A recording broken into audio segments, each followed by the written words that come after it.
Good morning. Good morning. We oftentimes solve our problems by ourselves. Kasagara gyud panahon gyud nga natay mga problema say kanang gusto nato nga sulbaron nato or ato ang sulbaron ng problema sa ato ang kaugalingon lang, di ba? Di ba kanang nay mga problema isa gyud nga mukamab sa atong mind is problema na pud. Sahon ka nako ni, di ba? Nagyud ang inana nga mga term ba. Saon ka gyud nako ni. So nay mga inana nga mga pangutana sa kaugalingon. Di ba? Tapos moving forward, ang imuhang mga pangunahuna dayon is you alone, ana ba? Ikaw lang. Unsaon ko ni? Di ba? Ana ba unsaon ko ni? Asa ko mo paingon, asa ko maadto, kinsa akong duulan, ana bitaw? Mga inana nga mga pangutana din ba? And we wanted to solve it or we want to make it our way.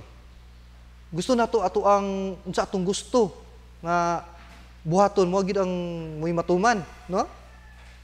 And somehow we wanted the output to be what was expected. Gusto nato nga mo nang gusto nato nga ang buhaton nato atong matuman nato ang gusto kay ang gusto po nato nga ang atong expectation mo po'y mahimo, mo'y result, no?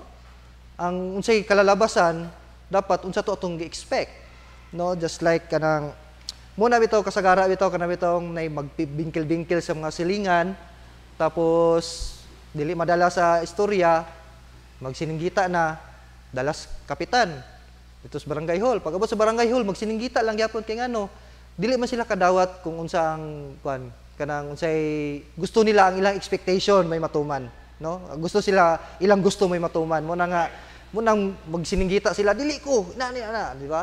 Labo nag mga magsuon, no, na kanang mag iniluga na sa kabtangan ana.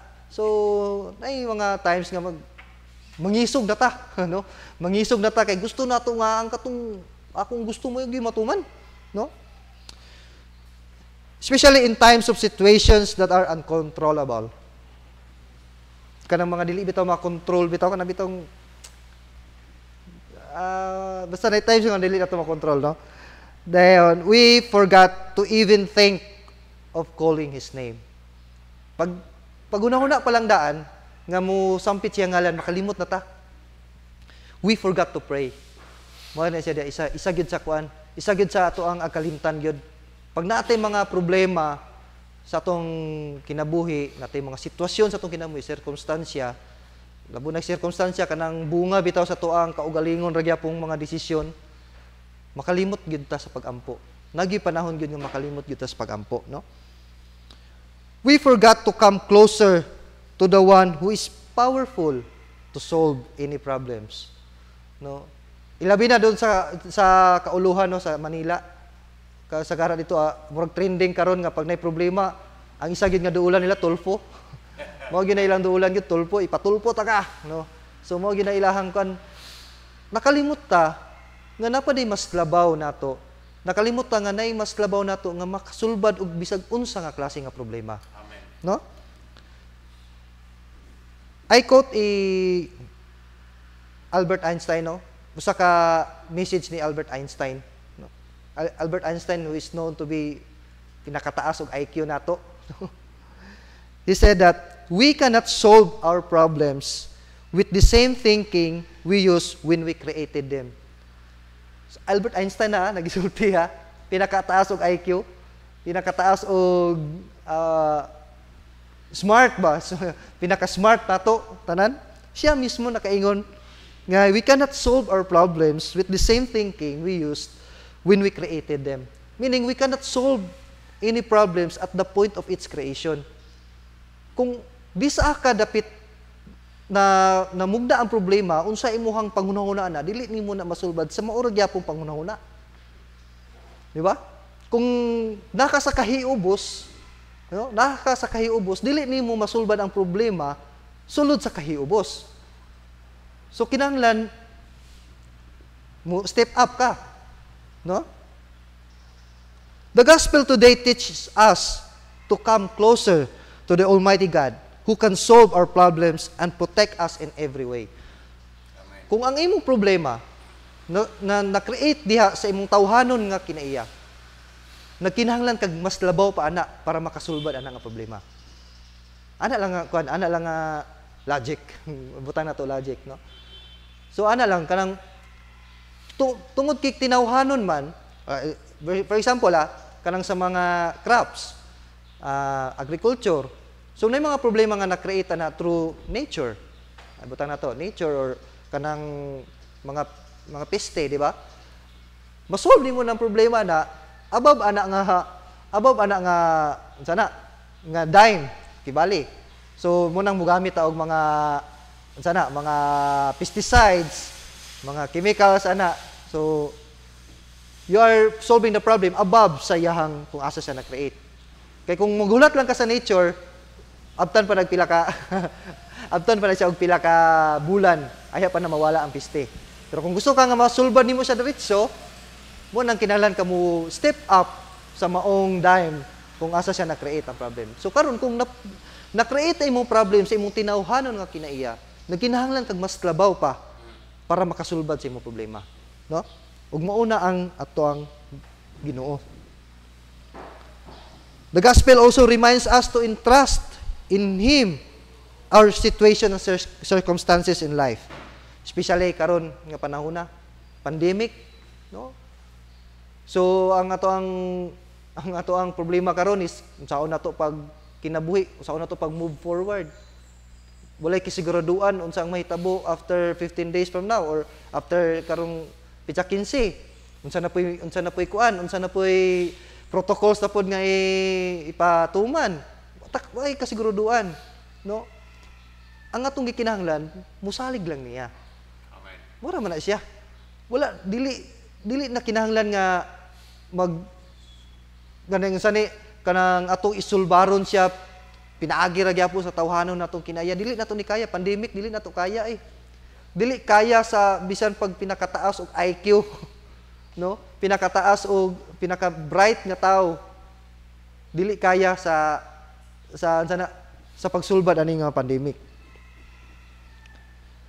The gospel is also a reminder that we cannot do it alone. Amen. Dili nato ni mahimo, no? Dili nato mahimo ni siya nga kita lang.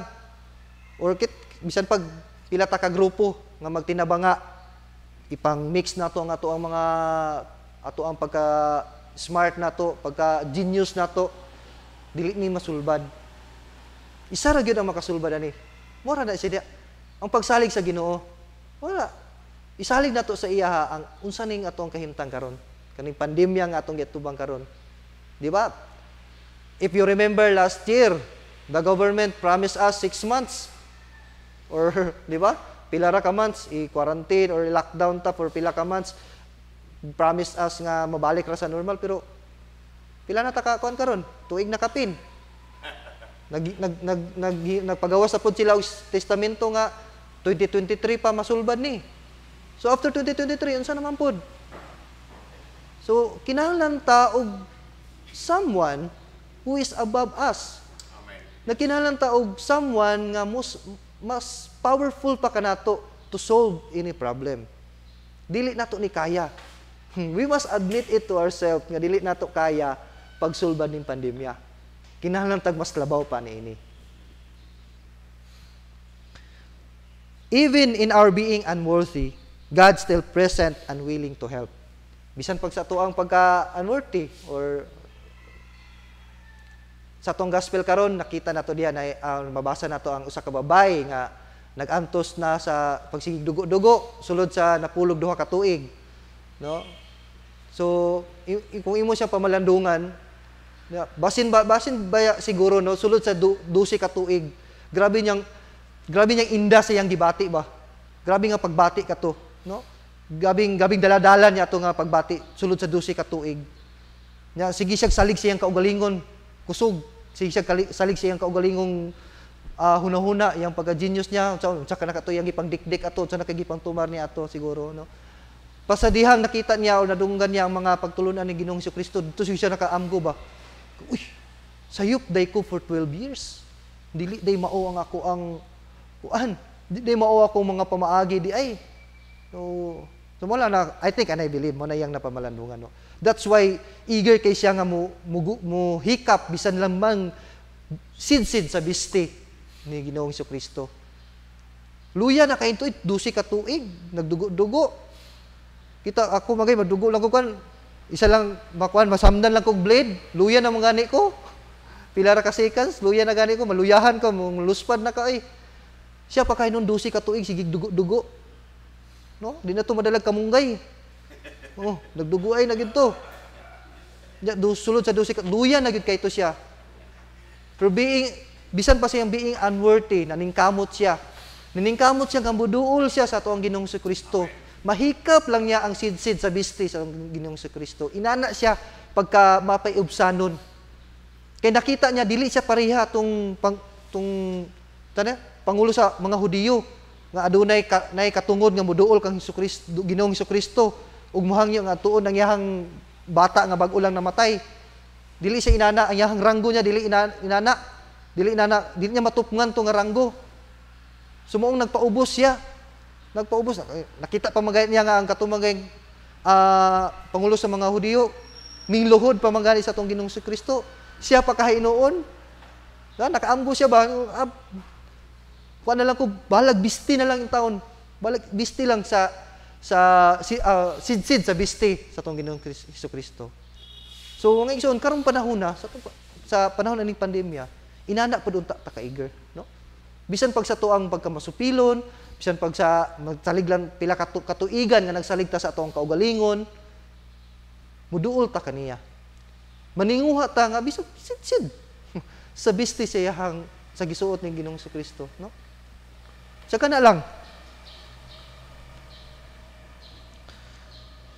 Brothers and sisters, we have come, all of us, have come to a situation that is uncontrollable. Dili na ito makontrol gid kini.